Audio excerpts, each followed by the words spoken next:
This is Minku Nain and welcome you all to my YouTube channel study simplified. And बच्चों, आज हम बात करने वाले हैं हमारे aggregate demand and aggregate supply approach के बारे में, जिसे इन शॉर्ट आप कह सकते हो एडीएएस अप्रोच। सो क्या होती है, चलिए इसको डिटेल से आज समझते हैं। सो देखिए, सबसे पहले आपको समझना होगा कि हमारी एग्रीगेट डिमांड क्या है। ठीक है, सबसे पहले हमें क्या समझना है कि हमारी एग्रीगेट डिमांड क्या है, एंड देन हम समझेंगे हमारी एग्रीगेट सप्लाई को। तो चलिए सबसे पहले शुरुआत करते हैं एग्रीगेट डिमांड से। एग्रीगेट डिमांड जो है आपकी एग्रीगेट डिमांड जो है आपकी वो sum total of demand in an economy. अब आपको भी पता होना चाहिए कि किसी भी इकोनॉमी में किस चीज की डिमांड होती है बच्चों। फाइनल गुड्स एंड सर्विसेज की डिमांड होगी। किसकी डिमांड होगी? फाइनल गुड्स एंड सर्विसेज की। यानी कि आपकी इकोनॉमी में जितनी भी टोटल डिमांड है गुड्स एंड सर्विसेज की, वही आपकी क्या होती है? एग्रीगेट डिमांड कहलाती है।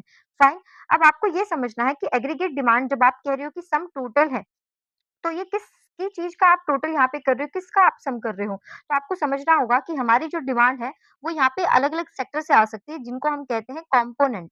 जिनको हम क्या कहते हैं? Component. So component of aggregate demand अब हम समझेंगे क्या होता है।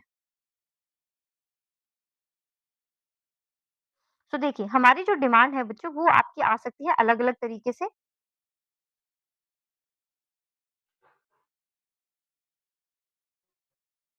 सबसे पहले आपकी डिमांड जो है वो आ सकती है आपके कंजम्पशन एक्सपेंडिचर के लिए। यानी कि आपका जो हाउस होल्ड सेक्टर है, उन्हें अगर कोई भी गुड्स एंड सर्विसेज की यहाँ रिक्वायरमेंट होगी, तो वो अपने कंजम्पशन के लिए यहाँ पे आपके लिए डिमांड जो है यहाँ पे आपको शो कर सकते हैं। देन सेकंड आपका सो सेक्टर है आपका government sector. Government sector basically ये आपका सारा का सारा एक्सपेंडिचर मेथड जो आपने लर्न किया था, ये वही है। देन आपकी डिमांड आ सकती है बिजनेस वर्ल्ड से, जिनको यहाँ पे बिजनेस में करनी होती है इन्वेस्टमेंट। तो यहाँ से आपके पास डिमांड आ सकती है, और इन लास्ट आपके पास डिमांड आ सकती है एक्सपोर्ट या फिर इंपोर्ट करने के लिए, जिसको हम यहाँ पे लिखेंगे नेट एक्सपोर्ट, जो कि होता है एक्सपोर्ट माइनस इंपोर्ट। तो ये आपके वो 4 सेक्टर है जहाँ से आपके पास जो है डिमांड जो है आ सकती है कि हमें जो है यहाँ पे गुड्स एंड सर्विसेज चाहिए होंगी, तो आप हमें जो है प्रोड्यूस करके दें। अब आपको ये समझना है कि जब हम बात कर रहे हैं हमारी एडीएएस अप्रोच की, जब हम बात कर रहे हैं हमारी एडीएस अप्रोच की, तो हम यहाँ पे बात करने वाले हैं सिर्फ 2 सेक्टर मॉडल के बारे में, ठीक है? तो ध्यान रखिएगा, हम किसके बारे में बात करने वाले हैं? हम बात कर रहे हैं 2 सेक्टर मॉडल की। अब इसका क्या मतलब हुआ 2 सेक्टर मॉडल? 2 सेक्टर मॉडल का मतलब हुआ कि हम रियलिटी से दूर एक अपना ही मॉडल क्रिएट करेंगे, जिसमें हम ये अज़्यूम करेंगे कि हमारी इकोनॉमी के अंदर जो एग्रीगेट डिमांड है, वो सिर्फ कंजम्पशन और इन्वेस्टमेंट एक्सपेंडिचर से आ रही है। यानी कि यहाँ पे गवर्नमेंट और नेट एक्सपोर्ट इंपोर्ट यानी कि आउटर वर्ल्ड का कोई रोल नहीं होगा, ठीक है? ऐसा हमने इसलिए किया है ताकि हम मॉडल को समझ सकें और हम एग्रीगेट डिमांड का नेचर यहाँ पे समझ सकें। इन रियलिटी तो ऐसा कुछ होगा नहीं। नाउ अगर हमें एग्रीगेट डिमांड को यहाँ पे समझना है इस वक़्त, तो हमें कंज़म्पशन और यहाँ पे इन्वेस्टमेंट के बारे में पता करना होगा कि ये इनका किस तरीके का नेचर है। सो देखिए, जो आपका कंज़म्पशन है, पहले उसकी बात कर लेते हैं। हालाँकि हम एक डिटेल वीडियो हम अपनी बनाएँगे, जिसमें हम कंज़म्पशन फंक्शन को यहाँ पे डिटेल से समझेंगे। बट अभी के लिए आप इसका कंज़म्पशन के बारे में हम बात कर रहे थे। कंज़म्पशन जो एक्सपेंडिचर होगा, वो आपका किस तरीके का होगा? सो आपको अभी के लिए सिर्फ इतना याद रखना है कि consumption can never be zero, ठीक है? क्यों? क्योंकि अगर हमारे पास इवन बच्चों इसको इस तरीके से समझिए, सपोज़ करो कि मैं यहाँ पे हूँ और मेरे पास ₹1 भी नहीं है इस वक़्त, तो क्या मुझे भूख नहीं लगेगी? क्या मुझे प्यास नहीं लगेगी? क्या मुझे बाकी और चीज़ों की ज़रूरत नहीं होगी? अब आप बोलोगे कि बट मैम आपके पास पैसे नहीं है, तो आप वो चीज़ें नहीं खरीद पाओगे। फॉर श्योर मैं मेरे पैसों से तो नहीं खरीद पाऊँगी, but there is something called as credit facility. ठीक है? तो हम यहाँ पे अपने दोस्त से उधार लेंगे या कैसे भी जो भी हम जुगाड़ लगाएँगे, हम कंज़म्पशन कभी ज़ीरो नहीं कर सकते, क्योंकि हमारे सर्वाइवल के लिए कंज़म्पशन तो ज़रूरी है। तो इसलिए आपको याद रखना है कि consumption can never be zero, ठीक है? तो ये आपको सबसे पहले याद रखना है। यानी कि जब आप यहाँ पे अपनी टेबल ड्रॉ करेंगे बच्चे, जो टेबल आप ड्रॉ करेंगे उसमें आपको देखना होगा कि कंज़म्पशन जो है ज़ीरो से कभी भी स्टार्ट नहीं होगा, फाइन? दूसरी जो कंडीशन आपको याद रखनी है वो ये है कि कंज़म्पशन जो है वो बढ़ता है, कंज़म्पशन एक्सपेंडिचर इंक्रीज़ होता है अगर आपकी इनकम यहाँ पे इंक्रीज़ हो रही है तो। ठीक है? सो दोनों में कैसा रिलेशन है? डायरेक्ट रिलेशन है। कैसा रिलेशन है? डायरेक्ट रिलेशन है। ठीक है? तीसरा पॉइंट जो आपको याद रखना है, जिस रेट से हमारा कंज़म्पशन जिस रेट से हमारी इनकम बढ़ती है, सपोज़ करो मेरे पास पहले जो है ₹200 थे और अब मेरे पास ₹400 हो गए, यानी कि लगभग-लगभग आप कह सकते हो कि मेरी जो इनकम है, वो डबल हो गई है। ध्यान रखिएगा जिस रेट से आपकी इनकम बढ़ती है, उस रेट से कभी भी कंज़म्पशन नहीं बढ़ता। ठीक है? देन आपको समझना है इन्वेस्टमेंट के बारे में। इन्वेस्टमेंट के बारे में आपको क्या समझना है? देखिए, अगर हम अपने मॉडल को क्रिएट करना चाहते हैं, तो हम अगर इन्वेस्टमेंट देख एक चीज़ तो हमने ऑलरेडी यहाँ पे जो है वोलेटाइल रख ली है। वोलेटाइल का मतलब एक फैक्टर तो यहाँ पे वेरिएबल हो गया जो चेंज होता रहेगा। क्योंकि मैंने आपको बोला कि जैसे-जैसे इनकम बढ़ेगी वैसे-वैसे आपका कंज़म्पशन बढ़ेगा। लेकिन बच्चे अगर हमारे मॉडल के अंदर सी और आई दोनों ही यहाँ पे जो चीज़ें हैं अगर वेरिएबल फैक्टर रहेंगी, तो हमारा मॉडल यहाँ पे क्रिएट नहीं हो पाएगा।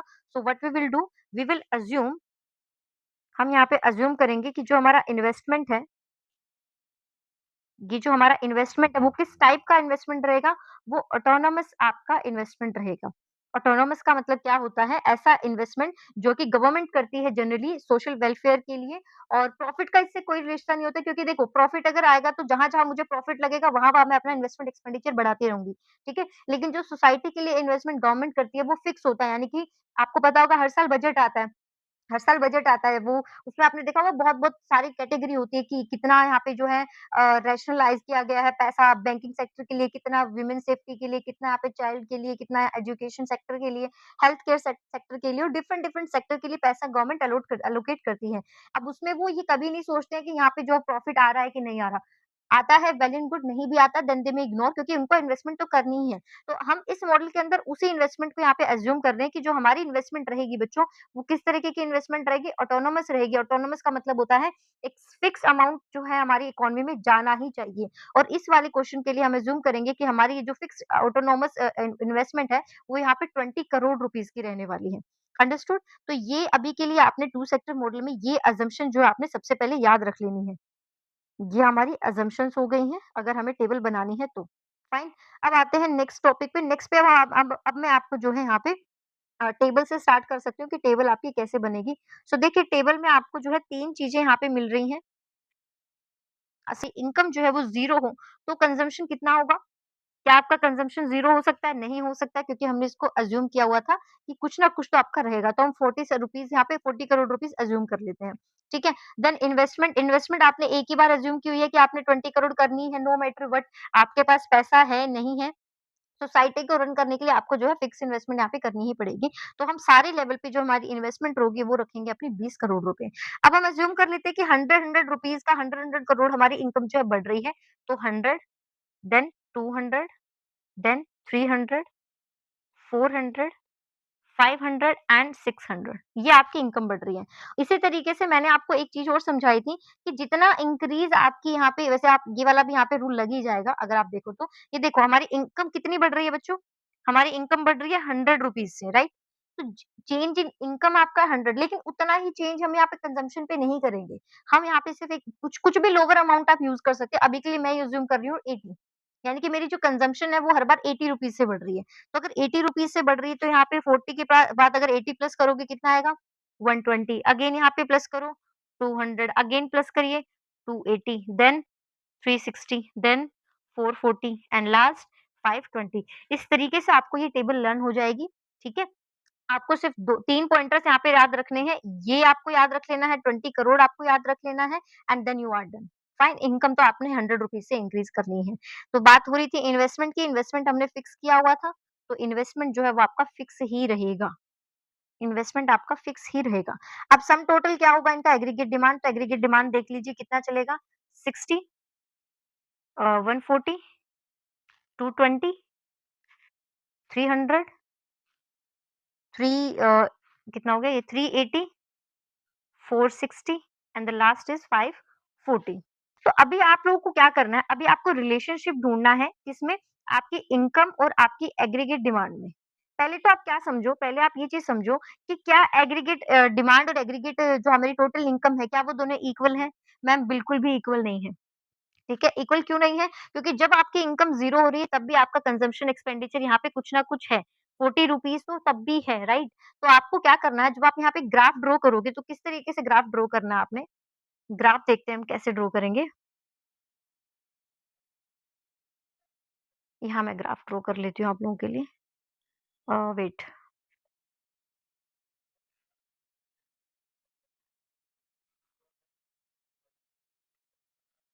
अरे! हुँ,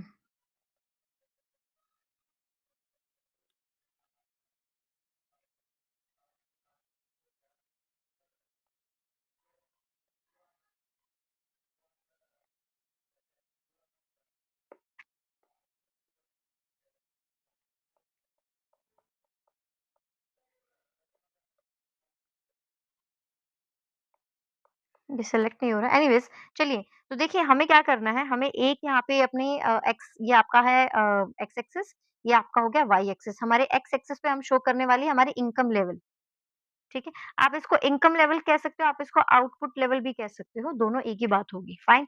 सो देखिए हमारी इनकम लेवल तो कैसे चल रही थी, हमारी इनकम लेवल 100 रुपीज़ के गैप पे चल रही थी। तो अभी मैं यहाँ पे सिर्फ़ ऐसे ही डॉट लगा रही हूँ, ज़ीरो थे ऐसे-ऐसे करके, ठीक है? क्योंकि 600 तक हमने ली थी, 0, 100, 200, 300, 400, 500 एंड 600। अब आप सबसे पहले मुझे कंज़म्पशन का यहाँ पे नेचर समझिए। कंज़म्पशन क्या हो रहा था? कंज़म्पशन भी आपका कंटीन्यूअसली इंक्रीज़ हो रहा था। इंक्रीज़ हो रहा है कि नहीं हो रहा? इंक्रीज़ हो रहा है कि नहीं हो रहा? बिल्कुल मैम यहाँ पे इंक्रीज़ हुआ है।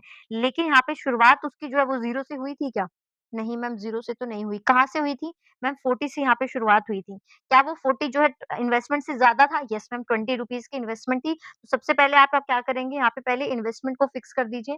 ये आपका हो गया इन्वेस्टमेंट। ये आपका क्या हो गया? इन्वेस्टमेंट हो गया, जो कि आपकी फिक्स है।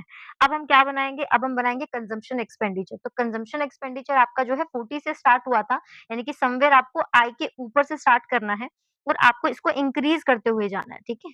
तो जो स्लोप होगा वो कुछ इस तरीके का स्लोप आपका बनने वाला है। ये देखिए, ये आपका स्लोप बन गया। ये आपका होगा कंज़म्पशन एक्सपेंडिचर,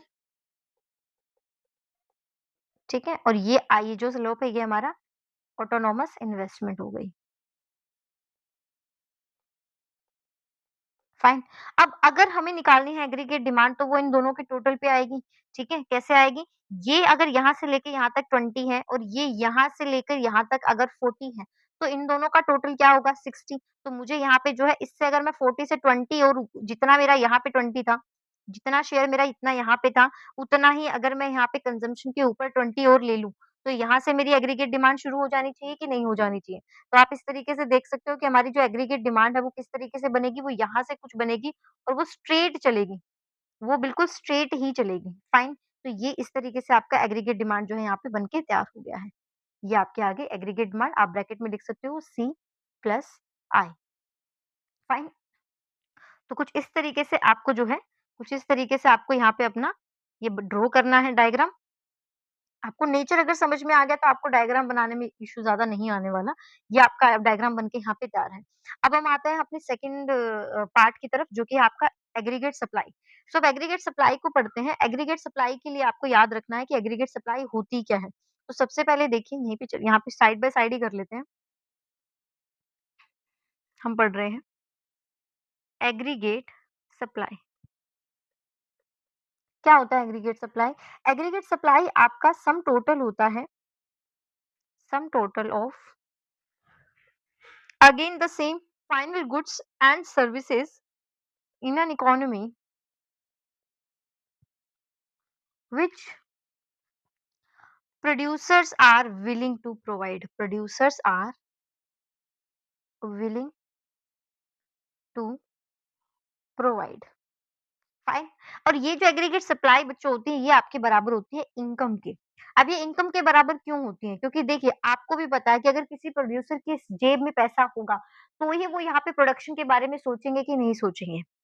सोचेंगे कि नहीं सोचेंगे? ऑफ कोर्स सोचेंगे। तो आपको याद रखना है कि जो हमारी एग्रीगेट सप्लाई होती है, वो किसके बराबर होगी? वो हमारी यहाँ पे बराबर होगी इनकम के। फाइन, ये चीज़ समझ में आई पहले तो। अगर आपकी अब अगर अगर हम न नेचुरली अगर आपसे पूछूँ, अगर आपकी जेब में पैसा हो, अगर आपके पास इनकम हो, तो आप उसका क्या यूटिलाइज़ेशन करोगे? तो आपके पास 2 ही ऑप्शन हैं, या तो मैम हम कंज़म्पशन करेंगे, या तो हम खर्चा करेंगे, या फिर हम उसको पैसे को सेव करेंगे। ठीक है? तो इस समय एक और यहाँ पे हमारे पास जो है इक्वेशन यहाँ पे हमारे पास आ जाती है कि आपकी जो एग्रीगेट सप्लाई है वो इनकम के बराबर होती है और जो इनकम है वो सी प्लस एस यानी कि कंजम्पशन प्लस सेविंग के बराबर होती है। ठीक है? तो ये इक्वेशन आपको यहाँ यूज़ करनी है। जैसे आपने यहाँ पे टेबल बनाई थी ये वाली, जैसे आपने ये वाली टेबल यहाँ बनाई थी इसको कॉपी कर लेते हैं। और इनकम हमने पहले ही अपने टेबल में यहाँ पे ड्रॉ कर लिए थे, तो हम सेम वैल्यूज़ को यूज़ करेंगे। अब हमें निकालनी है सेविंग। अब आपकी सेविंग आप कैसे निकालोगे? सेविंग आप कैसे निकालोगे? आपको पता है कि अभी-अभी आपने कहा था कि income is equal to consumption plus saving. तो अगर इनकम गिवन है, कंजम्पशन गिवन है, तो आप क्या कह सकते हो? आप ये कह सकते हो कि saving will be income minus consumption. यानी कि यहाँ पे जो आपकी सेविंग रहेगी वो होगी -40, देन आपकी रहेगी -20, then 0, then 20, then 40, then 60 and then 80।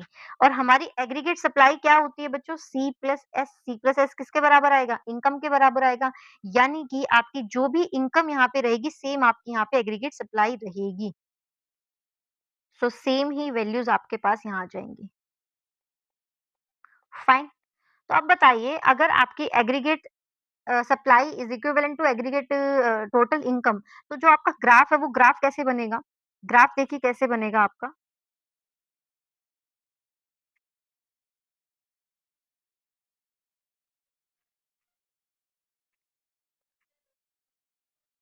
आपका जो ग्राफ यहाँ बनेगा ना बच्चों, वो आपका ग्राफ बनेगा कुछ इस तरीके से। ये बनेगा। तो आपका यहाँ पे 45 डिग्री का एंगल यहाँ पे रहेगा। 45 डिग्री का आप एंगल लेकर चलोगे। ये कुछ आपने रट्टाफिकेशन करने की ज़रूरत नहीं है। अगेन सेम ही रीज़न, ये एक्स एक्सिस हो गया, ये आपका हो गया वाई एक्सिस, ये आपकी होगी एग्रीगेट सप्लाई। क्यों हुआ ऐसा? क्योंकि जितना आपका यहाँ पे एग्रीगेट, यहाँ पे आप दिखा रहे हो एग्रीगेट सप्लाई, यहाँ आप दिखा रहे थे इनकम, या फिर इनकम को आप कह सकते हो आपका आउटपुट लेवल।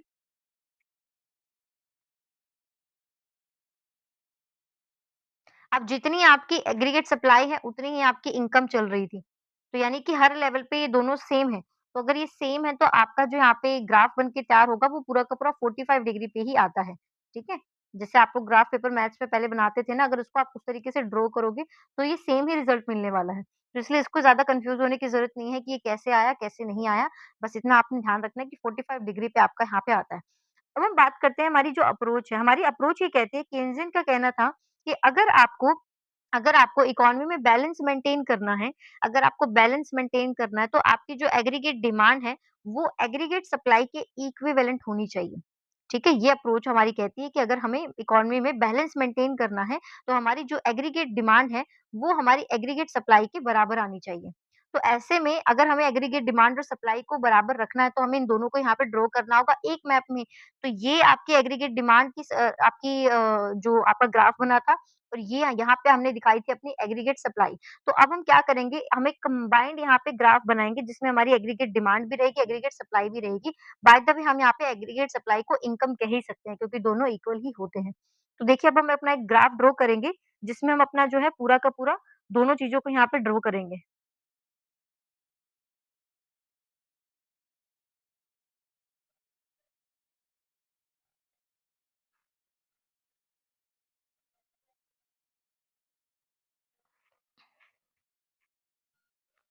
इसको आप पहले क्या हेडिंग देंगे? इसको आप बोलेंगे determination determination of equilibrium level. So अगर आपको इक्विलिब्रियम लेवल को समझना है, तो आपको क्या करना होगा, एग्रीगेट डिमांड और सप्लाई को बराबर दिखाना होगा। ठीक है? तो अभी हम क्या करेंगे, हम अपना डायग्राम बना लेते हैं, जिसमें आपका एग्रीगेट डिमांड भी हो और एग्रीगेट सप्लाई भी हो। तो कुछ नहीं करना है, जो अभी आपने डायग्राम बनाया था वही यहाँ पे यूज़ करना है आपने।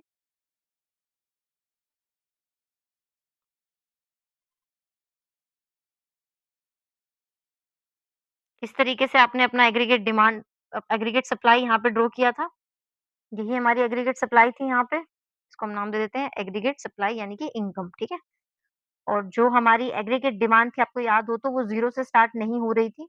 वो 0 से नहीं स्टार्ट हो रही थी, वो कुछ इस तरीके से स्टार्ट हो रही थी। फाइन।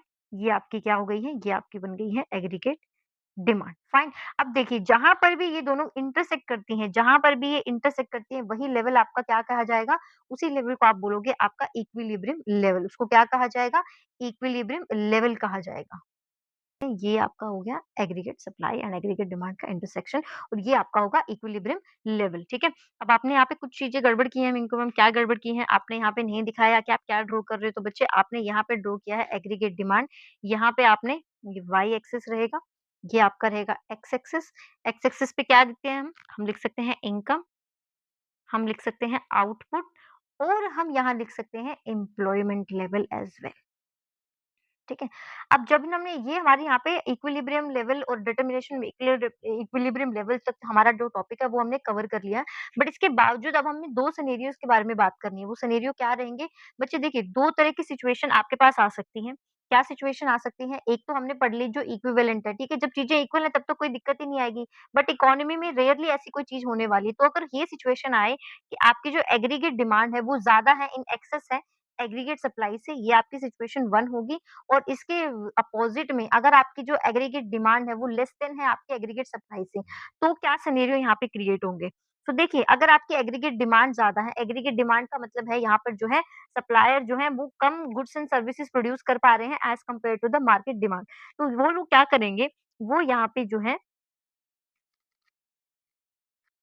तो ऐसे में होगा क्या? ऐसे में होगा ये कि जो प्रोड्यूसर है, उन लोगों को पता लगेगा कि जो उनका इन्वेंटरी जो स्टॉक है, वो यहाँ पे फुलफिल नहीं कर पा रहा है मार्केट की डिमांड को, जिसकी वजह से उनको अपने यहाँ पे आउटपुट को इंक्रीज़ करना पड़ेगा, ठीक है? जब वो लोग आउटपुट को बढ़ाने की प्लानिंग करेंगे, तो साथ में बहुत ज़्यादा और यहाँ पे जॉब अपॉर्च्युनिटी आएँगी, तो यानी कि आपका एम्प्लॉयमेंट लेवल जो है यहाँ पे बढ़ेगा। हालाँकि आपको याद रखना है कि ये आपका तब तक बढ़ सकता है, जब तक आप फुल एम्प्लॉयमेंट लेवल पे ना पहुँच जाओ। एक बार अगर इकोनॉमी फुल एम्प्लॉयमेंट लेवल पे आ गई, सपोज़ करो आपकी इकोनॉमी में 100 लेबर है यहाँ पे, अगर वो 100 लेबर को आपने काम पे लगा दिया, तो उसके बाद अगर एग्रीगेट डिमांड तब भी बढ़ जाएगी तो इन्फ्लेशन क्रिएट हो जाएगा, ठीक है? लेकिन अगर हम बात कर रहे हैं इक्विलिब्रियम लेवल तक लाने के लिए, तो आपका एग्रीगेट सप्लाई अगर यहाँ पे लेस है देन द एग्रीगेट डिमांड, तो आपका जो प्रोड्यूसर है वो प्लान करेंगे आउटपुट को बढ़ाने के लिए, जिससे आपका एम्प्लॉयमेंट यहाँ पे इंक्रीज़ हो जाएगा और ये तब तक चलता रहेगा जब तक कि फिर से जो है इक्विलिब्रियम लेवल यहाँ पे स्ट्राइक नहीं कर जाता। फाइन। अब आते हैं सेकंड कंडीशन की तरफ। सेकंड कंडीशन आपको क्या दिख रही है? एग्रीगेट डिमांड लेस है आपके एग्रीगेट सप्लाई से, तो ऐसे में यहाँ पे प्रोड्यूसर्स को रियलाइज़ होगा कि उनका जो आउटपुट है वो बहुत ज़्यादा है, अनडिज़ायर्ड है। तो ऐसे में वो क्या करेंगे अपने आउटपुट को यहाँ पे इन्वेंटरी लेवल को डिक्रीज़ करने की कोशिश करेंगे और ऐसा वो तभी कर सकते हैं जब वो उन्होंने जो लेबर को यहाँ पे हायर किया है, उनको यहाँ पे उनको रिमूव करना पड़ेगा जॉब से। यानी कि आपका जो एम्प्लॉयमेंट अपॉर्च्युनिटी है, वो यहाँ पे मार्केट में रिड्यूस हो जाएँगी। ठीक है? और ये कब तक होगा? जब तक आपका एग्रीगेट डिमांड और एग्रीगेट सप्लाई फिर से अपना जो है स्ट्राइक नहीं कर लेती इक्विलिब्रियम। ठीक है? So that's all for the ADS approach. आपको समझ में आया आई होप। अगर आपको ये नोट्स चाहिए तो आप मुझे कमेंट सेक्शन में कमेंट करके बता सकते हैं। Thank you and have a nice day.